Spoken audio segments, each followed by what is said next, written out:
Hello, welcome. My name is Jenna Matlin. Today is 10/10/2024, and all for most of the weeks in October, I am doing YouTube lives based on various things that have to do with mediumship and Lenormand, mediumship and tarot, and all kinds of fun things that I want to bring to you that is absolutely new content, as it were, but things that I do. That I want to share with you since we are in the month of the thinnest veil. Again, my name is Jenna Matlin. If we are new to one another, you can find more info. Everything's just my name. It's really easy. JennaMatlin.com. That's my main place where you can see my offerings, my classes, all of that good stuff.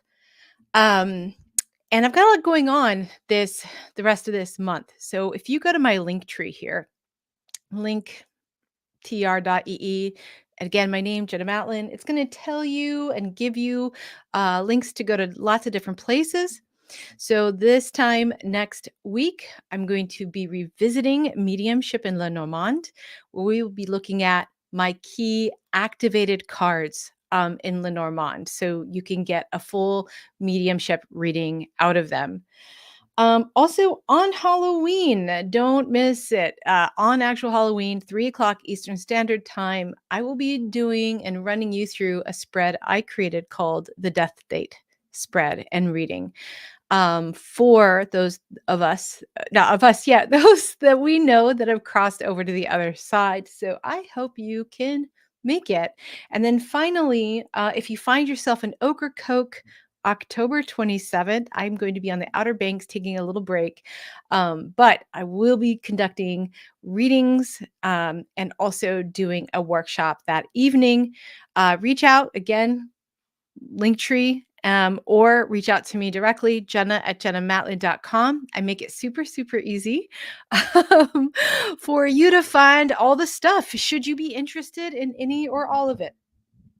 So for today, I have a really special talk and walkthrough that I want to go through with you. So welcome to all of you people that are live, and welcome to those of you that will be joining us later. But today, I really want to show you a couple of things that I have kind of discovered. One is, well, it's really around this argument that I've been playing around with and really deconstructing, which is if you're a tarot card reader, you're not also a medium. Or if you use tarot for mediumship, it's a crutch. Or it's not really mediumship somehow. It is, but you're just reading the cards. Like it's not mediumship. Or it may even be dangerous to use tarot for mediumship. And there's a lot of historical reasons. I've been talking about it all month. And today's response is really around that idea of not only is tarot made for mediumship, it's uniquely qualified to do so because of its history. And the way it is set up helps us specifically, not just with mediumship, but also around grief, grieving, coming to process and place somewhere with peace in our heart the impermanent nature of our lives. So I would actually argue that not only can tarot do mediumship, tarot can do mediumship and support the grieving person in their process, which is something that regular mediumship cannot do as directly.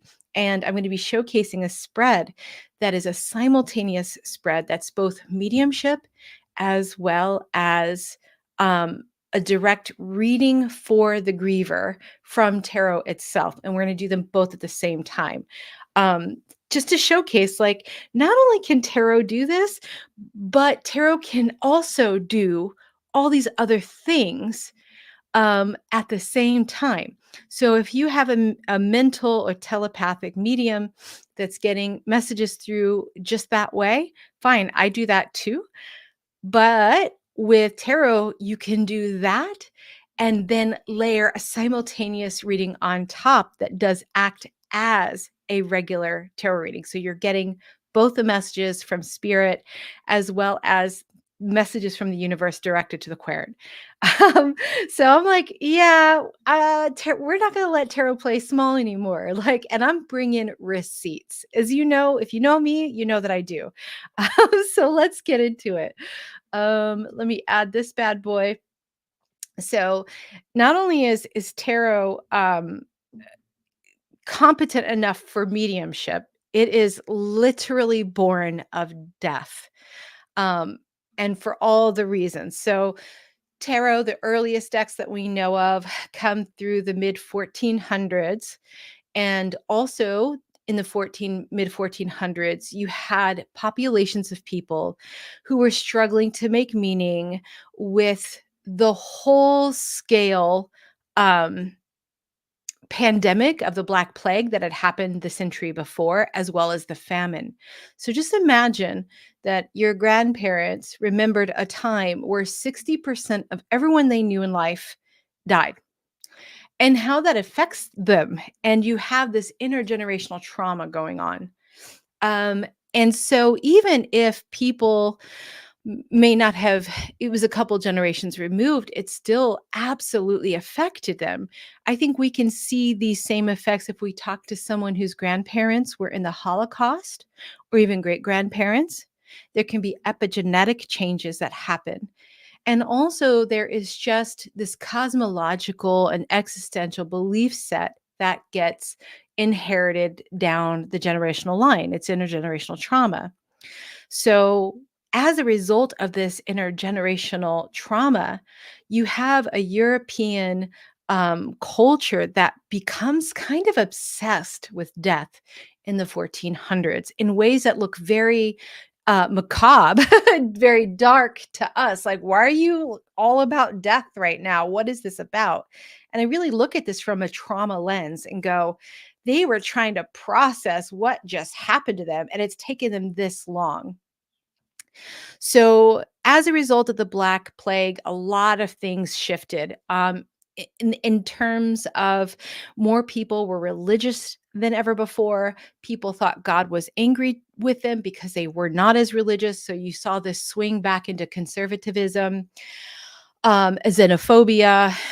But also there were people that said, F it, eat, drink, and be merry, for tomorrow you will die. Also, during this time, you had a lot of peasant uprisings. So, because a lot of the working class died, the average peasant was able to leverage or try to leverage for better living conditions. Those of us who lived in and through the COVID, plague as well, we saw that as well, that there weren't just enough workers. And now we're seeing this uprising that has to do with a lot of unionizing. That is a response to COVID. And the same thing happened in the 1400s. So the dance macabre is a story where death comes to everyone. It doesn't matter if you're a peasant, you're the Pope, you're the emperor. Death is the great equalizer. And so you see this mashup of these historical responses to these calamities, as well as this traumatic reprocessing. So the first place we start to see the dance macabre was painted on a church wall in a fresco, and that was in 1425. The dance macabre basically is a poem that can be used as a play, an allegorical play, which was huge at the time, where death goes to each station of humanity and he says, "Hey, time to go." He says a little thing, then the person says a little thing, and then he takes that person away. So the paintings of that started happening around 1425. Then people started writing down the poem as well as etching woodcuts for each of those stations of the poem. One of the first people to do that was actually an Englishman, John Lydgate. He was living in Paris, translated from French to English, and then he added a few designations. So during this time, there was the 100 Years' War. and France was occupied. So that's how that happened. And then it kind of spread through Europe. So you had Heidelberg's Block Book in 1457. And then what you're about to see is mostly from Guy Marchand's um, poems and woodcuts. So he did a version of just men, and then later he did a version of just women. So you see some of them here. You have the lovers, that's all the way over on the left. And then you have in the middle, you have the empress. And then over to the right, you have hermit. Now, the hermit played a different role. The hermit was often the last person that death would come visit. He was kind of like the tail end, the moral of the story thing. But if you really look at some of the imagery, death is not a frightening figure. Also, death does not have the scythe. Death is acting as a friend. He's like, yep, this is just your time. And sometimes they're laughing, and sometimes there's dancing. So there's this coming of acceptance in terms of what death is, because really the idea at the time was that your life is suffering. And you only get the goodies if you're good, and then you get to go to heaven, and then that's when all the good stuff happens. But you have to pay the piper now, and that's part of a very huge difference in cosmology between how the medieval person thought of life, death, and the afterlife versus us. You'll also see, like you can see in a lot of the pictures, it's not an actual full skeleton. It is a a cadaver more than a skeleton, because at the time they weren't allowed to defile bodies. So no one really understood exactly how the whole skeleton worked, because you're not allowed to skin a person. They got to get into holy ground. We got to bury them. And if we defile their body, it may get in the way of them being able to be raptured up to heaven. So the dance macabre, the yeah, the bullet points here are all of the designations that I was talking about. And over about 100 to 200 years, some people added designations or people, some people took them away. These are the mostly, like, it's kind of codified in the same way tarot is.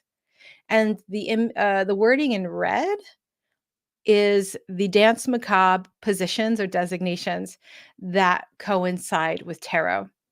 So we have death, authority. I'll talk about authority in a minute. Pope, the emperor, empress, king, queen, knight, squire, the lovers, the bride. What did I put that in there for? I can't remember. I don't think that's accurate. The conjurer, the magician, and the hermit. And you could say, oh, Jenna, that's like such a coincidence. That's just common. Maybe, but let me show you the next thing. And so if you want to like screenshot this website, Do de Dans, I think it's a Danish site. This person did such an incredible job mapping out the dance macabre. That has been the majority of my source material as I've been looking at all of this. Wait a minute. Oh no. Wait. Oh, there it is. I messed it up. So I wanted you to look at this another way. So the dance macabre, death visits every single human being that is also in tarot.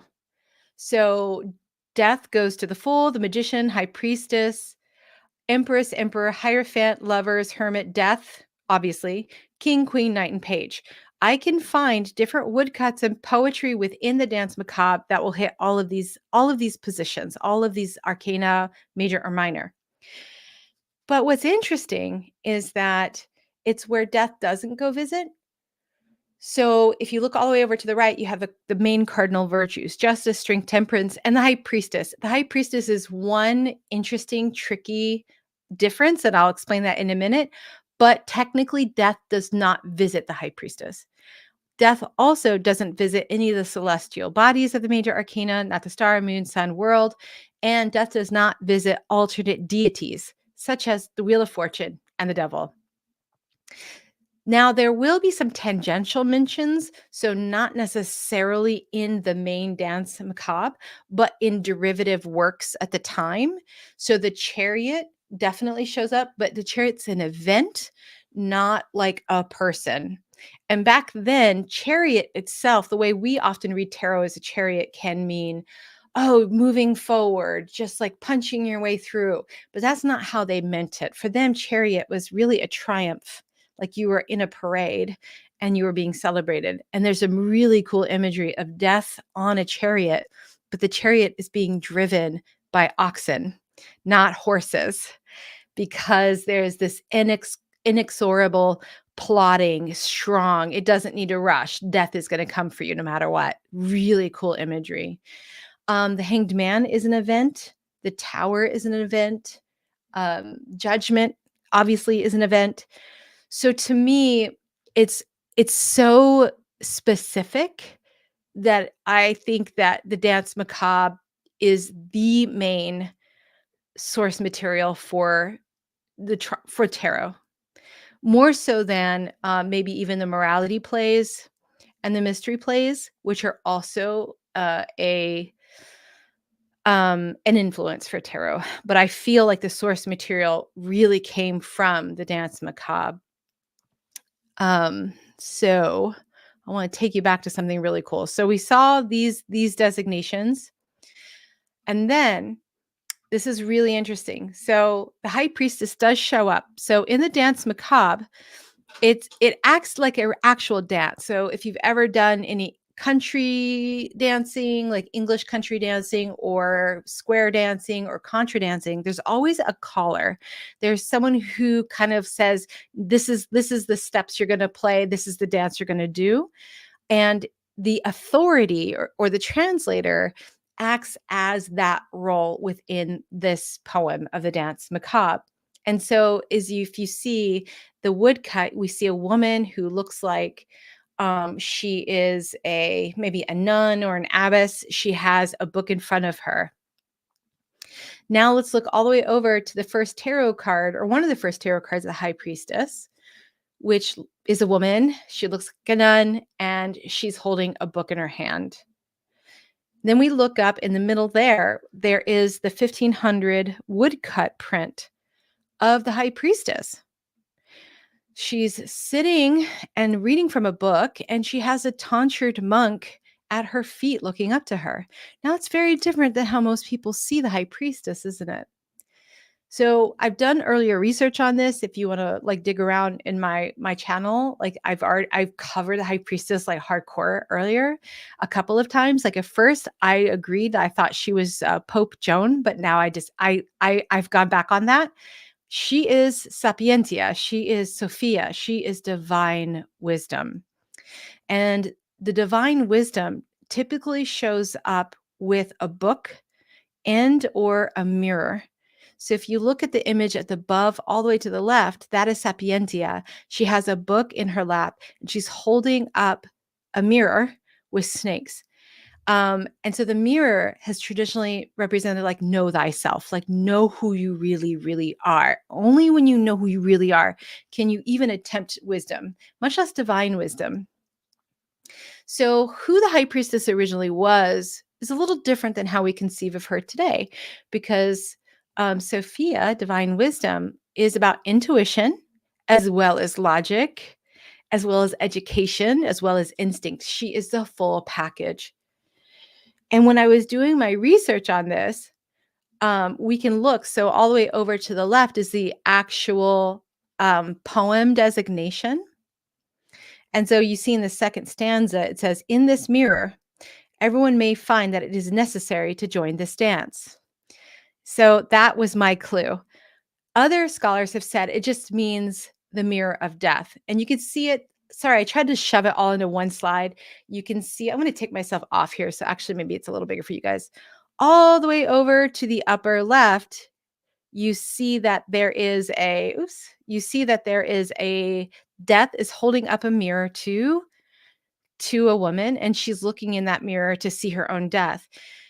So they thought this was the mirror of death or whatever. I was like, nope, I really strongly believe and can come with quite a many receipts that this is a reference to divine wisdom.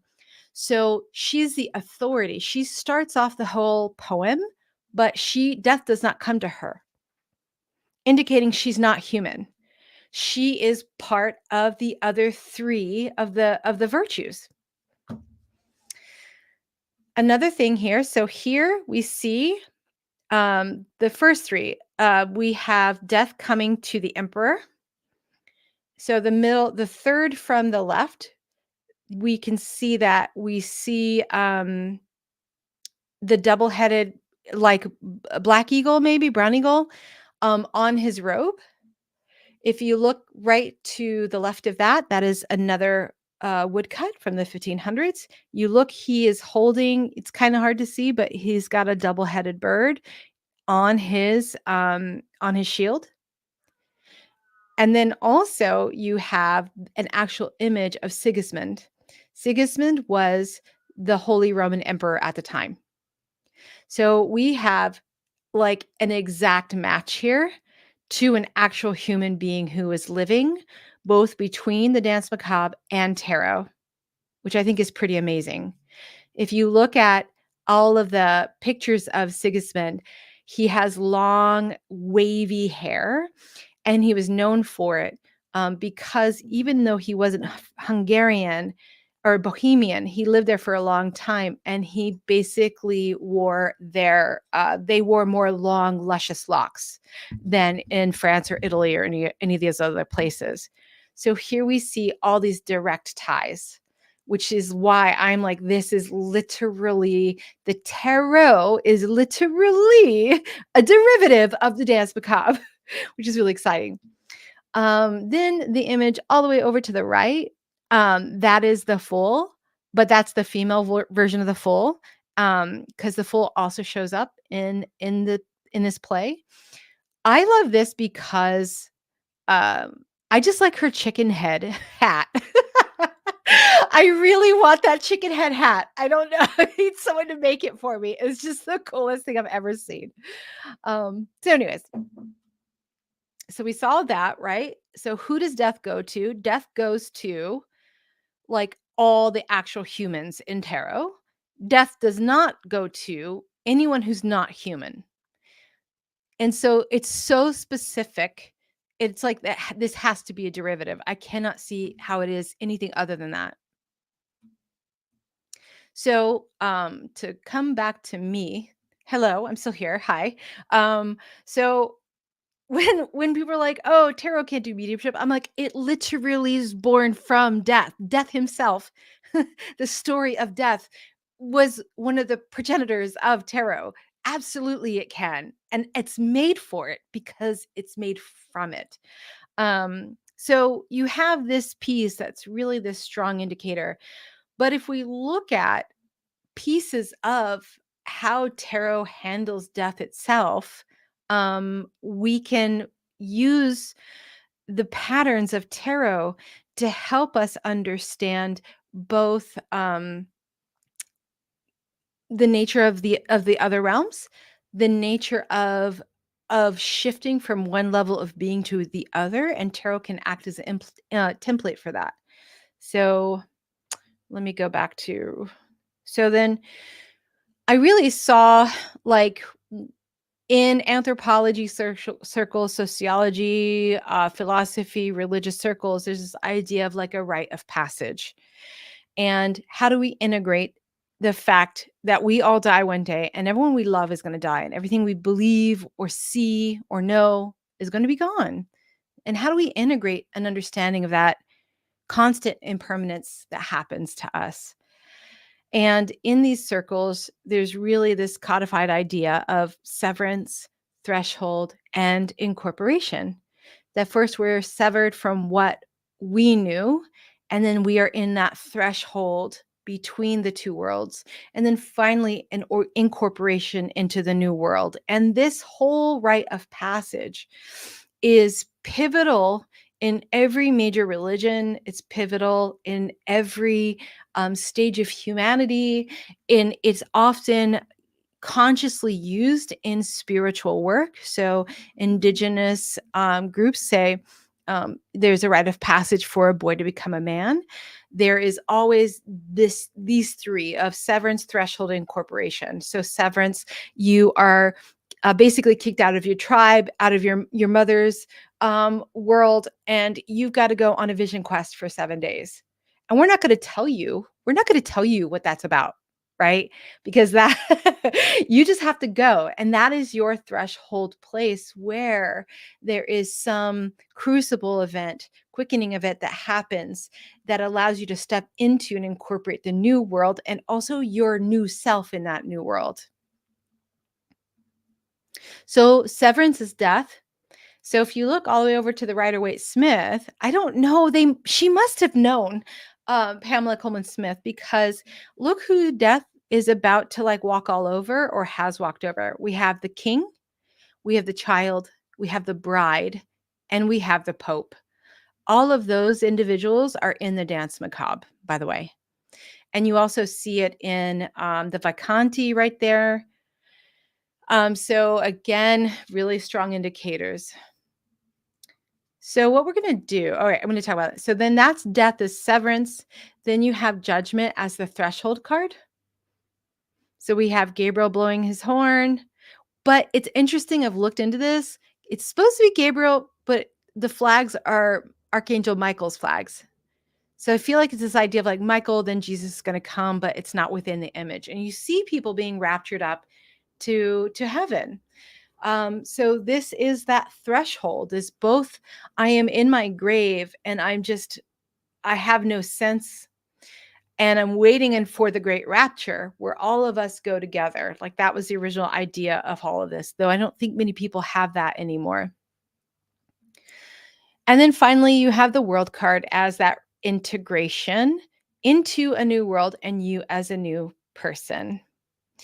That earliest, let me see here, that earliest Ferrara woodcut from 1500, some world cards look like this, where it was just the angel holding like a window image of the new world, indicating heaven.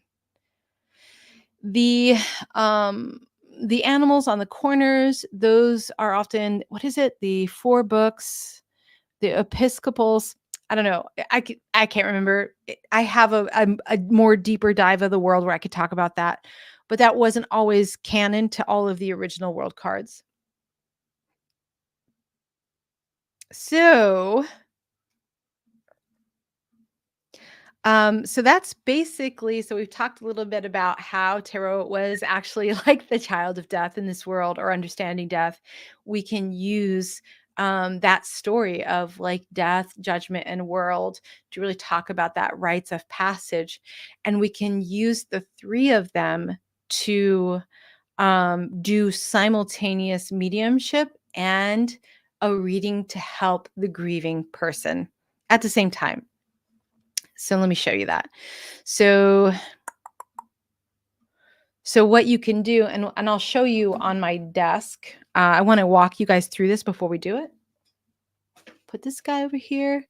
So death or severance. So you can do a simultaneous reading where the top half above death is the querent, the bottom half is spirit. So tarot helps the querent. What was it like for you to be severed from this person, this relationship, this story? And then simultaneously below death, you can pull a few cards that can be mediumistic, which is telling the story of the person who's been lost. What was it like to be severed from life and from your life? So I'll walk these through and then see if I can get my document camera to work. Sometimes it acts like it doesn't like working with the StreamYard that well. So let me see if I can get it to do what it needs to do. You guys are quiet. So again, I hope this is I'm like, hello, Forrest. Then we have judgment, right? So querent, what does the grieving need to know, be reminded of, or supported in the threshold of loss and moving forward in a healthy way? And that's something that is a reading just for the querent, and then a simultaneous reading where spirit gets to talk about their threshold experience. So we're allowing spirit to talk about their experience as a way to further help the querent in their grief journey and in their healing journey. And then finally, we have the world integration, which is the querent. How will they integrate the lessons, relationship insights, and meaning/purpose as they live without their loved one in this world? And then spirit, how have they integrated the lessons and relationships and life path as they live in other worlds? So as you can see, it's a very, well, I think so anyways. It's a very elegant it's a very elegant reading that allows something specifically to bolster the griever, as well as it allows the spirit to talk about their journey in some way. Because not all mediumship sessions are going to be gratifying to the griever who's coming in for them.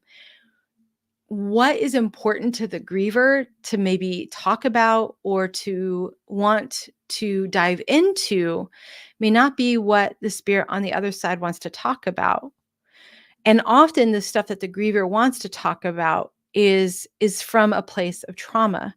And you know that when there's a lot of concern or worry over the moments leading up to death, to watch someone die is a traumatic event, no matter how peaceful it was. And if it wasn't peaceful, that adds more trauma.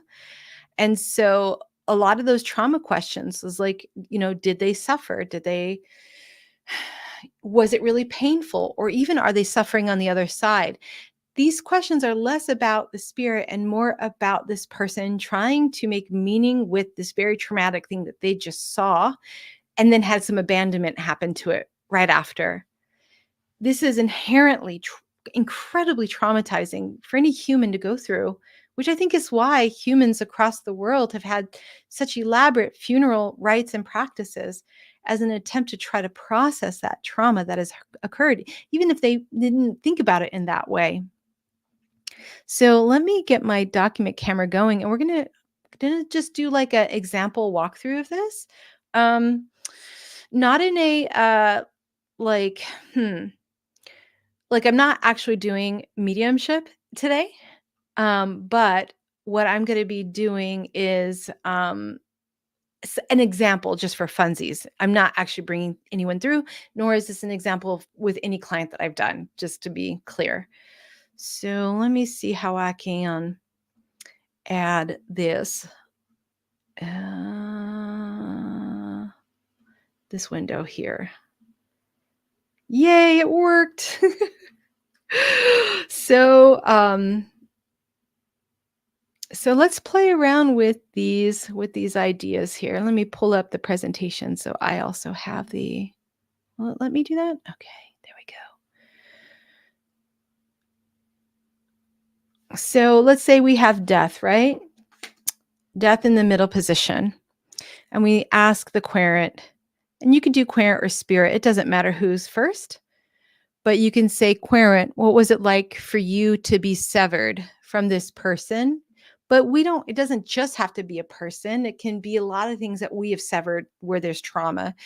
So we can say, what was it like for you? Because what's important when someone is trying to process trauma and grief is that they can tell their story, and that story is heard. And that story is not minimized, where they go, "Oh, yeah, well, I know you lost your dad, but," right? "He lived until he was 89," right? That's so minimizing the pain. People often, especially in the West, we're not taught how to really hold space for people's pain, and we want it to be over with as soon as possible. So we'll often toss off a platitude or whatever, but what happens is the person who's in that pain often isn't being witnessed and heard and held for. And that is what keeps grief from becoming complicated grief or traumatic grief. So just that question, what was it like for you? Or how does tarot want to reflect back to you this thing that happened where you lost this person? So I had pulled 2 cards.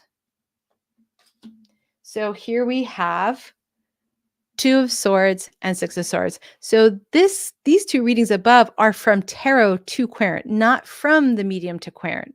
It's different because they're both talking about their own stories simultaneously. And so here we have Two of Swords and Six of Swords.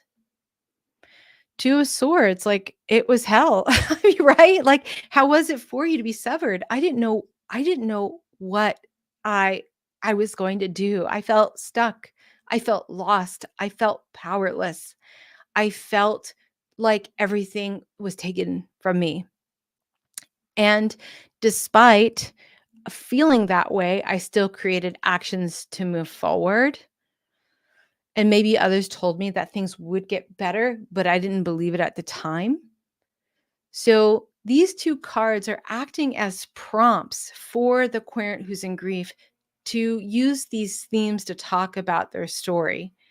And as you see, uh, as we're going to keep going, you're going to see that there's some interesting things that happen. There's a lot of moon work in the art of the querent. So we allow that process to kind of have the querent speak their story around these topics. And then we ask spirit that we've brought in to also talk about severance. What was it like to be severed from life? What was it like for you to be severed also from everything you knew? And these are the two cards I pulled. Chariot and Nine of Cups, which is so common.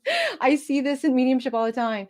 So where you have just all of this severance and loss and sadness, here it's like, oh man, I was on this ride. I was like, I was gone. I was out of here, right? I think that's how that went. Yeah, like, so I would even suggest just looking at this would probably indicate someone who was ready to go to the other side. And also that death was a blessing for this person because you have that Nine of Cups there. You guys see what I mean right there? So you have the Nine of Cups and the Chariot. So I knew that moving forward was going to bring me to a great contentment, a great happiness, that my suffering was over. And so why would the person who is the griever want to know this? It's directly addressing some potential trauma questions that the griever has as well. Even though the spirit is still talking about themselves, it's not towards that person. So the griever would be like, oh my God, that like it was a really hard loss, or like, he had cancer for a really long time. It was awful. And I just want to know he's okay. And our spirit here is saying, like, more than okay. Okay. More than like, I'm doing great. I'm doing great. That dying was a blessing for me. I could not stay. I was suffering. Whereas for our griever, the loss of you created a major abandonment trauma that I've had to process, but telling the story of that helps me process it. So I'm not going to belabor these two, but just giving you a sense of how these simultaneous readings work, both from spirit and then, so it's like spirit is using tarot to speak, but tarot or the universe is using tarot to speak to the querent. But spirit is not exactly, it's not a direct conversation per se, if that makes sense. It's a little different, but no less helpful, I believe. So after the death piece, then we can go to the threshold place, which is judgment.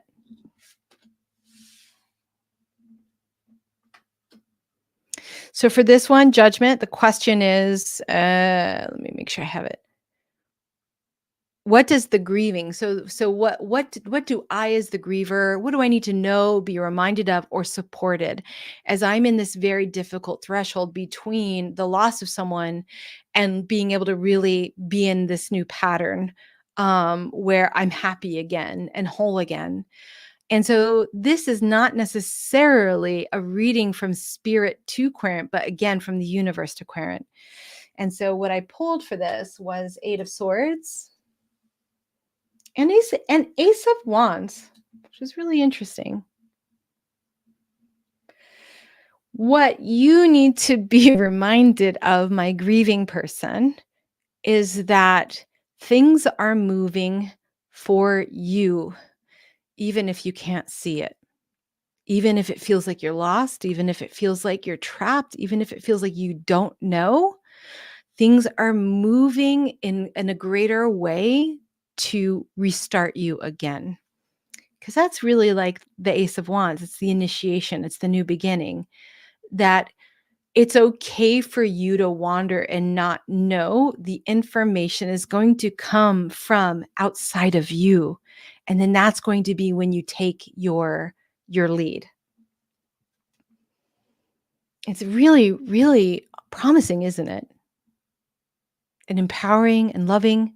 And no, you don't have to bootstrap yourself into trying to not feel what you feel. And when you trust that there's a loving universe that is working on your behalf, even when it doesn't feel like it to you, follow the signs, follow the synchronicities. We're going to breadcrumb you to the other side. Like, don't worry about it. You're not necessarily the only person responsible for making this happen. The universe is too. There is an implicit promise in this reading that I can see, and an empowering one. You're getting that beautiful ace of new beginning, a new way forward. So now we're going to look at a mediumship answer. So we're going to ask Spirit, what can they tell us about their threshold experience between the worlds? What was it like for them to be in that liminal space? And this was really interesting. Even though it was an example, every time I'm like, nope. I try to be really, really really strict with myself about mediumship readings with my system, because I want to try very hard to be like, this is the way I want to work with you. Um, but they always sneak in. So I was like, this is supposed to be an example. But then when I saw this, I was like, who's here? Uh, this is someone wanting. So if you're watching this, I don't know if you're going to be watching this live or later. If this resonates, then this may be for you. This may be someone who kind of snuck in, naughty, to get this to you. I don't deny that, but I try to be like, listen, I need to have some consent here. So anyways, what was your threshold experience? And when I saw this, I was like, okay, someone's here. So 4 of Cups, this to me would indicate someone who did not, even though the death was a blessing, they were either like wanting to wait around, maybe for the grieving person, or they wanted to stick around to make sure everything was okay. So we can see in 4 of Cups, we see that there is a hand in the clouds trying to offer a cup, right? Like, come on, it's time to go. And there was almost some like resistance, like, well, I don't hurt anymore, but I want to just make sure everyone's okay. And then we have Queen of Cups reversed. So for me in mediumship tarot readings, reversed court cards are talking about referring to people on the other side. So Queen of Cups reversed, this is someone known to the person, the spirit, a family member, a mother, a grandmother, who basically enticed them and was like, come on, sweetie, time to go. It's going to be great. I promise. Like, it's okay. And so we see that there was, and I feel like as a grieving person, to hear from the spirit that you miss so much and you love so much, that they initially did not want to leave you and were content just to stay in this spectral state in order, and was basically trying to like avoid the light, that's relieving.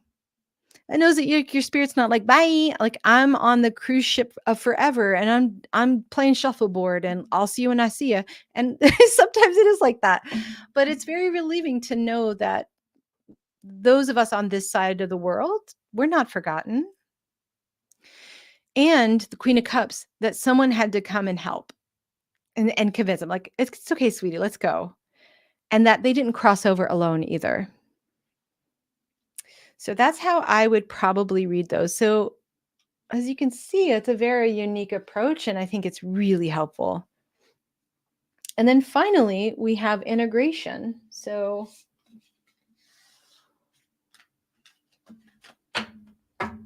integration, right, is the world. We are being reborn into the new world in some way, whether it is the other realm, the other world, or as the grieving person moving on and creating a life of meaning that, of course, never erases who that person was, but it expands itself that other new people can come to, that it doesn't stay just where it is.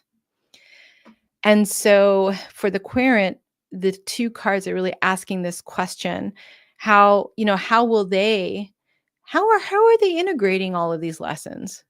How are they integrating what they've learned as a result of what they've been through? What kind of meaning and purpose will show up for them as they lived without that loved one? And what I have, actually, that's for you. Oh, okay. Yeah, sorry. So again, we had the moon card.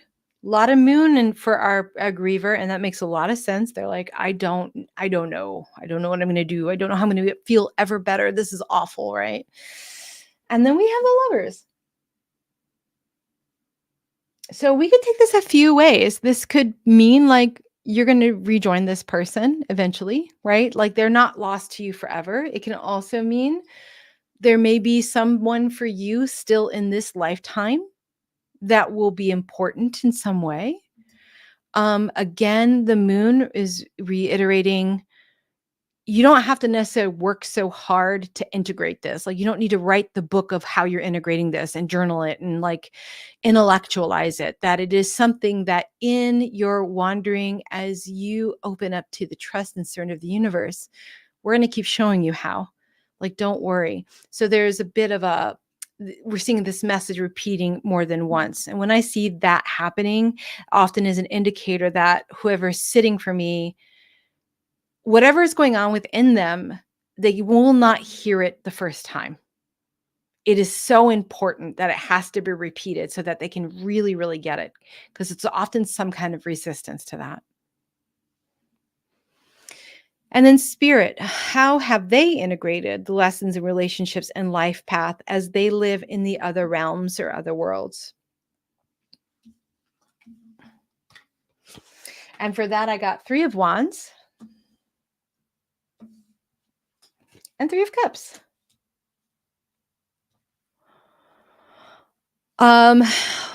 Continuing to, I'd almost say in this position, this way, I'd be like, oh, I wonder if there's a reincarnation talk happening with that 3 of Wands. But definitely, like, this is not the end of my growth. This is just like another chapter in my growth. I'm seeking new opportunities. I am seeking the land on the other side.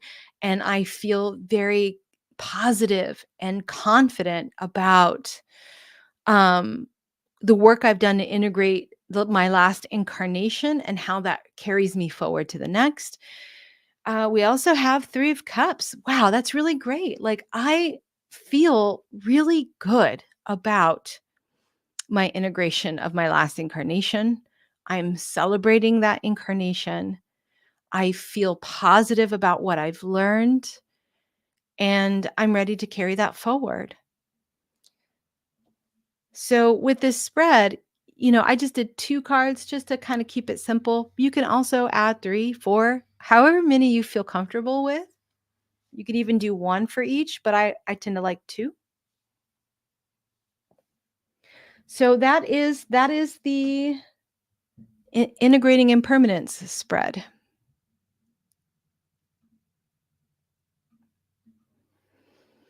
I see a lot of people here, but no one is saying anything. I'm always like, who's lurking? But that's the spread essentially. So you can go back and screenshot any of the slides. You can pause it. But it's just such a cool, unique approach in a way that honors both the story of the spirit, and honors the story of the griever. And that even though their path is of, severance, threshold, and integration are similar, um, their journey towards doing that can be very different, and then they'll need different things. So that's it. That is my talk for today. Any thoughts or questions?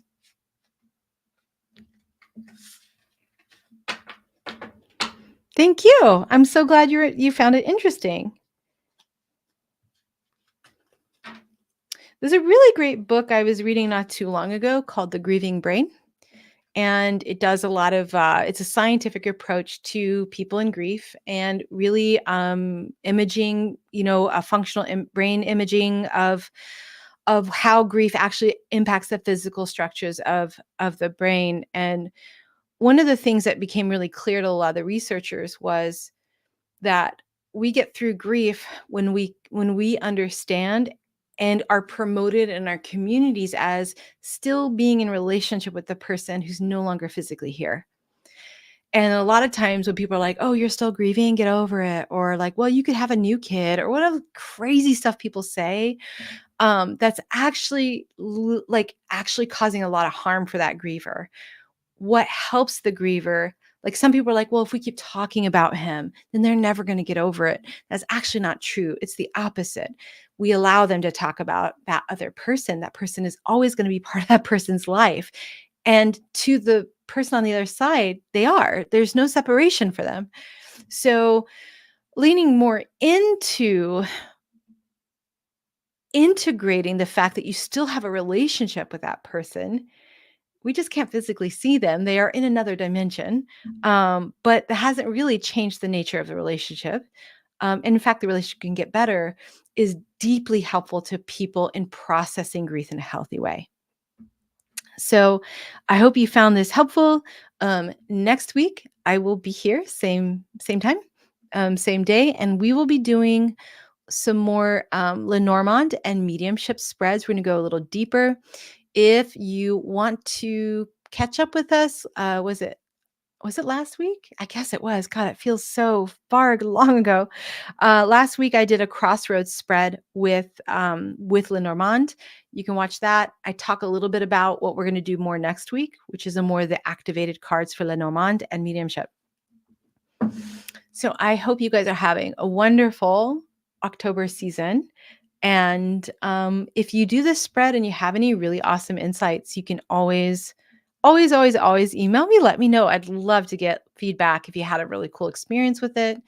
JennaMatlin.com. My email is jenna@jennamatlin.com. That's where you find me. And let me know how this goes for you. I'm always curious to hope it lands for others, what I work really hard to provide and create for others in my own work. All right, friends, I'm going to go. Thank you for being here, and hopefully I'll see you next week. Bye, everybody.